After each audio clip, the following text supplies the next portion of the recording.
الحمد لله رب العالمين والصلاة والسلام على أشرف المرسلين وعلى آله وأصحابه أجمعين أما بعد. Comme vous pouvez le constater, je n'ai pas à vous le préciser, il pleut, masha'Allah, depuis ce matin. Et comme vous pouvez le constater, on va devoir se serrer sous cette petite tente. On va devoir se serrer dans cette... Assieds-toi, directement. Le Nabi sallallahu alayhi wa sallam, une fois dans la mosquée, il y a quelqu'un qui est venu, qui a voulu prier. Il lui a dit, Ijlis, faqad adayt, tu gênes.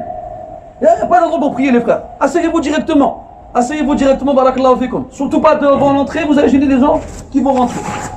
Donc, tahiyat al-masjid, quand la khutbah a commencé chez l'imam Malik, tu t'assois directement.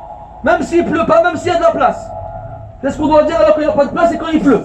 On s'assoit directement, barakallahu fikum. Donc, comme il pleut, on ne peut pas prier tous dehors, on va essayer de faire ça bref et court. Donc, il pleut. Je sais que nous, en tant que Français, on peut être Marocain, Algérien, Sénégalais, Mali, ce que vous voulez.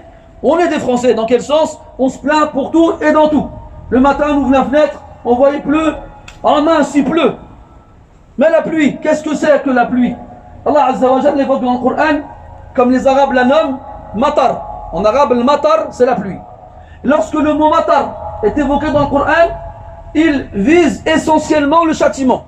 Quand Allah Ta'ala emploie le mot matar dans le Coran, c'est pour punir. Mais je vous rassure, dans le Coran, Allah n'appelle pas la pluie seulement en matar. Il appelle aussi ghaïth. Et le ghaïth, ça veut dire le secours. Lorsque les gens sont touchés par la sécheresse, lorsque les gens n'ont plus rien à manger, et au dernier moment, au moment où ils désespèrent, il se met à pleuvoir. Et à ce moment-là, la terre donne à nouveau de ses bienfaits, et les gens retrouvent le sourire et la vie. Al-ghaïth. Mais le mot matar, dans le Coran, c'est la punition. Et donc on comprend à travers cela que la pluie servira soit à punir les gens, soit à leur faire miséricorde. Khalid ibn Zayd radiyallahu anhu, il rapporte qu'une fois, une année, ils étaient en voyage avec le prophète sallallahu alayhi wa sallam, ils se sont arrêtés une nuit et il a plu. Le matin, le prophète a prié, il a fait la prière de Subh, et après avoir fini la prière, il s'est retourné vers les croyants et leur a dit, est-ce que vous savez ce que votre Seigneur a dit? Ils ont répondu, Allah et son messager savent mieux. Alors il leur a dit, votre Seigneur a dit, aujourd'hui, parmi mes croyants, parmi mes serviteurs, il y en a qui se sont réveillés en croyant en moi et d'autres en ayant renié leur foi en moi. Quant à ceux qui ont dit, nous avons reçu la pluie par la grâce d'Allah et sa miséricorde et sa subsistance, alors c'est lui qui a cru en moi et qui a renié les étoiles. Quant à celui qui dit, nous avons reçu la pluie par l'étoile un tel ou un tel, alors celui-ci, il s'est réveillé ce matin en m'ayant renié. Les frères, asseyez-vous s'il vous plaît. Asseyez-vous, asseyez-vous.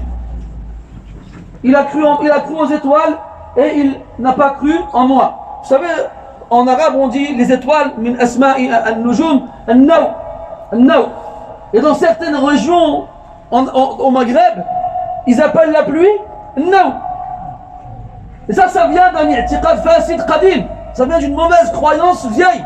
Parce que les Arabes avant ils croyaient que c'était les étoiles qui faisaient tomber la pluie. Donc il faut faire attention aux mots qu'on emploie pour désigner la pluie. La pluie vient d'Allah Azza wa Jal. Et quand il faut reconnaître que c'est une miséricorde de sa part, c'est une subsistance. Sans pluie on meurt tous. L'eau c'est la chose qui a le plus de valeur quand elle est absente et qui a le moins de valeur quand elle est présente.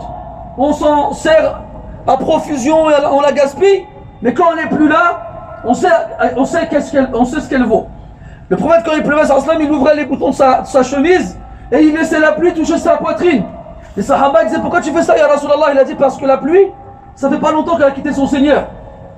Elle vient du ciel. Donc il aimait la sentir sur lui.